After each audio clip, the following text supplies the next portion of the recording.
Assalamualaikum warahmatullahi wabarakatuh. Bismillahirrahmanirrahim.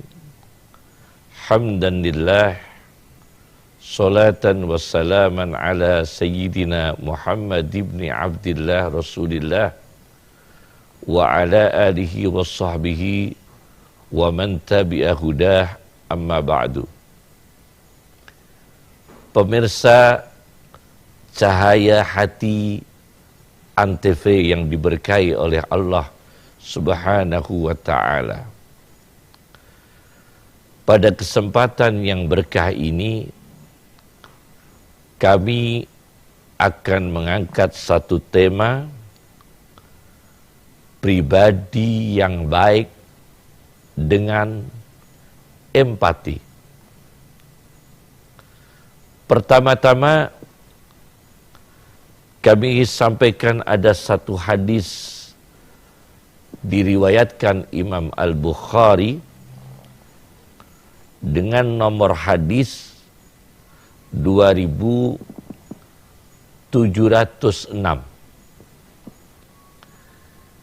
Ada seorang sahabat Nabi bernama Abdullah bin Abi Hadrat, punya hutang sejumlah uang kepada Ka'b bin Malik. Suatu ketika Ka'b bin Malik menagih hutang kepada Abdullah bin Abi Hadrat dengan komunikasi yang cukup keras. Yang satu menagih, yang satu belum bisa membayar, sampai kedua-duanya itu bersuara keras dan terdengar oleh baginda Nabi Sallallahu Alaihi Wasallam. Kemudian baginda Nabi Sallallahu Alaihi Wasallam setelah tahu permasalahannya, ialah Ka'b bin Malik menagih hutang kepada Abdullah bin Abi Hadrat, sedangkan Abdullah bin Abi Hadrat tidak mampu membayarnya, belum mampu membayarnya. Akhirnya Rasulullah mengatakan, memberikan isyarah dengan tangan. Rasulullah memberikan isyarah supaya hutang itu dibebaskan separuh. Dengan isyarah Nabi ini, Ka'b bin Malik kemudian membebaskan separuh hutangnya Abdullah bin Abi Hadrat. Ini timbul ihsan, suatu kebaikan, amal baik, sikap baik, karena dorongan nasihat dari Nabi, kemudian muncullah ihsan, kebaikan, berbuat baik, dan muncullah perasaan empati, yaitu merasakan apa yang dirasakan orang lain.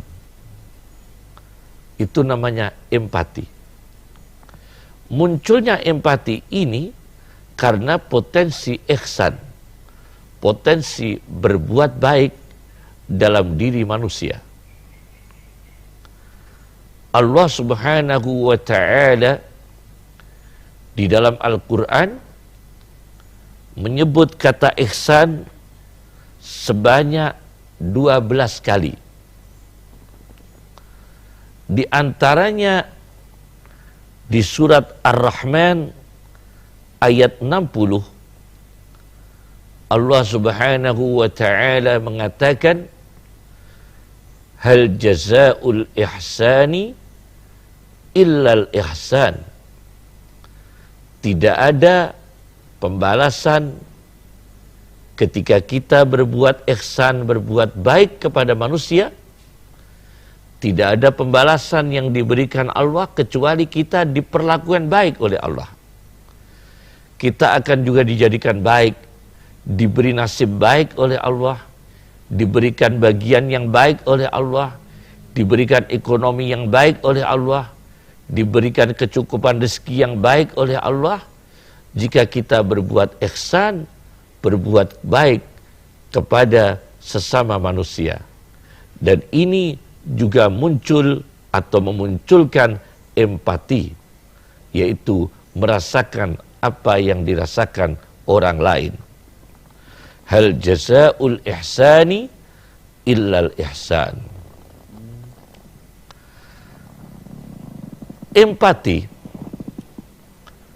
bukan hanya dirasakan oleh orang berilmu. Orang berilmu merasakan empatinya orang yang bodoh. Merasakan empati bagaimana rasanya menjadi orang yang bodoh. Orang kaya mempunyai empati bagaimana punya rasanya menjadi orang miskin. Orang yang bahagia punya empati bagaimana rasanya orang yang menderita. Orang yang berkecukupan punya empati bagaimana rasanya orang yang punya kekurangan. Itu empati yang memunculkan ihsan, bisa munculnya perbuatan baik kepada manusia. Ada satu kitab, suatu penelitian tentang hukum-hukum ijtihadnya Umar bin Khattab. Di dalam satu kitab penelitian, Manhaju Umar bin Khattab fit Tashri'. Saya baca di situ tentang ketika Umar bin Khattab radhiyallahu anhu memerintah sebagai khalifah, sebagai Amirul Mukminin. Umar bin Khattab itu punya peraturan, keputusan, subsidi kepada bayi sesudah disapeh. Jadi ketika lahir belum ada subsidi dari pemerintah. Setelah bayi itu 2 tahun menyusu dan kemudian disapih, baru bayi itu dapat jatah subsidi dari pemerintahnya Sayyidina Umar radhiyallahu anhu.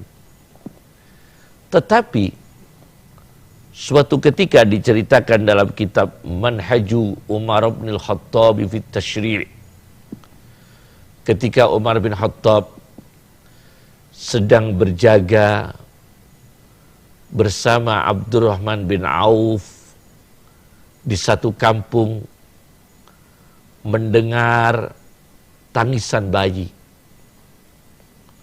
Dihampiri oleh Umar bin Khattab, mengingatkan ibunya bagaimana bayi ini menangis.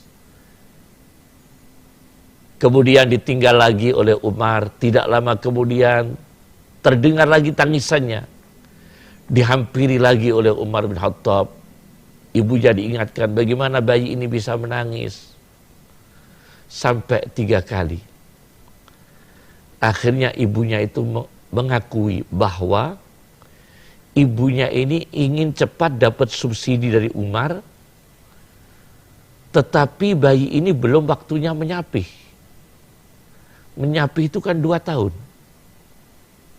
Nah, ini bayi belum umur 2 tahun. Belum umur 2 tahun. Jadi belum dapat subsidi uang dari pemerintahan Sayyidina Umar. Tapi ibu ini ingin percepatan mendapatkan subsidi, bayi itu dipaksa tidak disusui.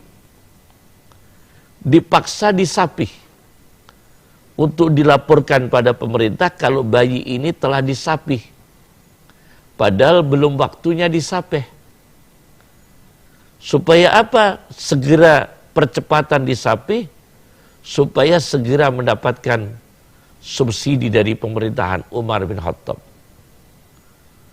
Mendengar cerita ini, Umar bin Khattab kemudian tidak bisa menahan tangisnya.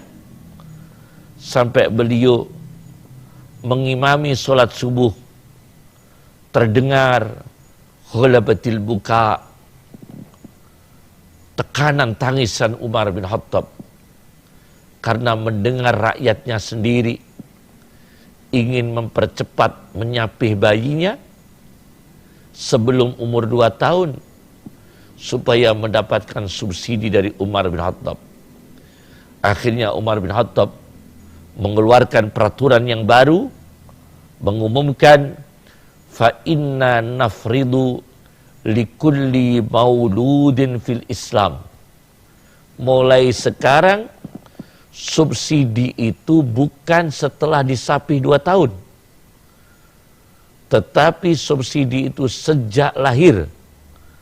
Setiap bayi yang lahir Islam maka akan mendapatkan subsidi dari pemerintahan Umar bin Khattab, tidak menunggu 2 tahun setelah disapih.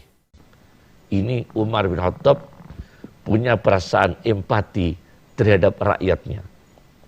Sebagai khalifah, sebagai Amirul Mukminin, punya empati terhadap rakyatnya. Maka empati itu dibutuhkan. Orang yang ingin berbuat baik, presiden harus punya empati. Gubernur harus punya empati. Bupati harus punya empati. Ulama harus punya empati. Guru harus punya empati. Pedagang, pengusaha, ilmuwan harus punya rasa empati. Empati tadi itu disebut empati kognitif yang dilakukan oleh Umar bin Khattab, empati intelektual.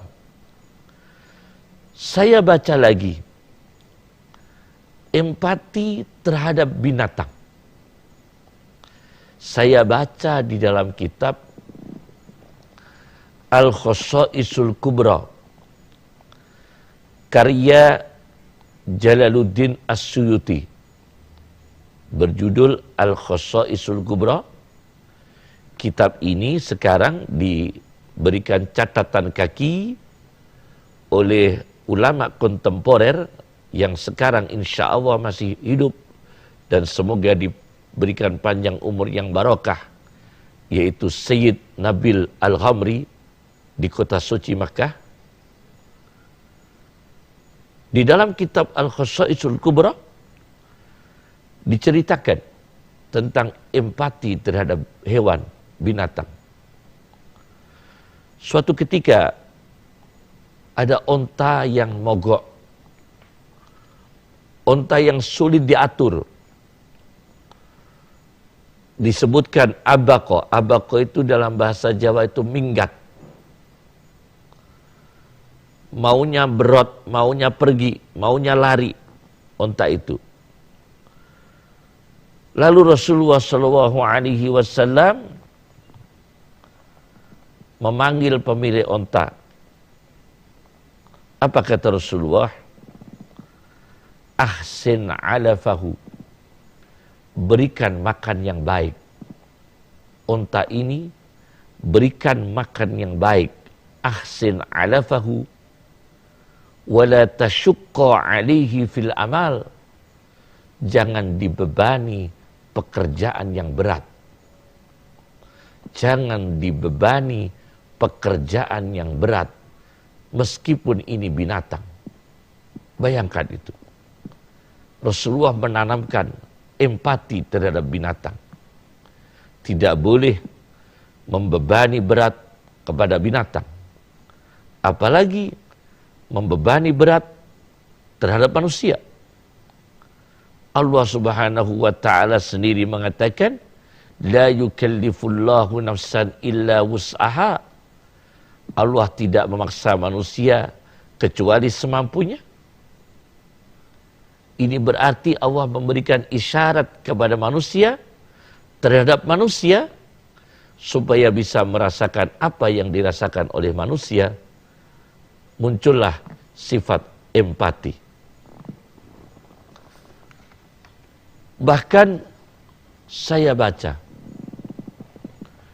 di dalam kitab Tabaqatus Syafi'iyah Al-Kubra, empatinya para ulama itu dibutuhkan sekali. Ulama empati, bagaimana santrinya ada kekurangan uang, karena dia berilmu bagaimana santrinya yang bodoh, karena dia berilmu bagaimana santrinya yang belum bisa memahami agama. Begitu juga orang kaya, bagaimana orang miskin. Perlu sekali kita empati. Saya baca dalam kitab Tabaqatus Syafi'iyah Al-Kubra, ada seorang yang diberikan gelar Sultanul Ulama, sultannya para ulama. Kalau dari kalangan aulia, kalangan wali yang populer, Sultanul Aulia, sultannya para wali ialah Asy-Syaikh Abdul Qadir Al-Jilani. Sedangkan Sultanul Ulama adalah Izzuddin Ibn Abdissalam. Dalam kitab Tabaqatus Syafi'iyah Al-Kubra diceritakan ketika di kota Damaskus terjadi lonjakan harga yang mahal. Apa-apa mahal sekali. Banyak lahan-lahan dijual untuk makan. Dijual dengan harga yang murah. Tanah-tanah dijual dengan harga yang murah karena krisis. Apa-apa mahal. Maka istri Izzuddin bin Abdissalam, istrinya Izzuddin bin Abdissalam ini memberikan sejumlah perhiasan kepada ulama bernama Izzuddin bin Abdissalam. Ini sejumlah perhiasan, separuh belikan perkebunan, separuh nanti dijual untuk disedekahkan. Jadi perhiasan itu dijual, separuh uangnya untuk beli perkebunan, separuh untuk disedekahkan. Istrinya ini empati dulu. Akhirnya perhiasan itu diterima oleh Izzuddin bin Abdissalam. Setelah diterima oleh Izzuddin bin Abdissalam, perhiasan itu dijual semua dan uangnya itu tidak dibelikan perkebunan yang separuh, tapi disedekahkan semua untuk warga Damaskus, warga Suriah. Apa kata istrinya? Istrinya menerima dengan keikhlasan. Karena Izzuddin bin Abdissalam mengatakan, uang itu aku berikan semua, aku sedekahkan semua di kota Damaskus untuk membeli bustanan fil jannah. Kita berharap perkebunan di surga. Kita berharap perkebunan di surga. Apa kata istrinya? Jazakallah khairan. Semoga Allah membalasmu dengan kebaikan. Itu empatinya ulama dulu. Insya Allah ulama-ulama sekarang pun masih banyak yang, insya Allah masih banyak yang punya sifat empati. Ilmuwan sekarang pun masih banyak yang punya sifat empati. Pejabat pun insya Allah masih banyak yang punya sifat empati. Maka kita harus melestarikan sifat empati. Berbuat baik, pribadi yang baik dengan empati. Ini yang kami sampaikan, tema kepada pemirsa Cahaya Hati Antv. Semoga diberkahi oleh Allah Subhanahu wa taala. Rabbana atina fid dunya hasanah wa fil akhirati hasanah wa qina azabannar. Assalamualaikum warahmatullahi wabarakatuh.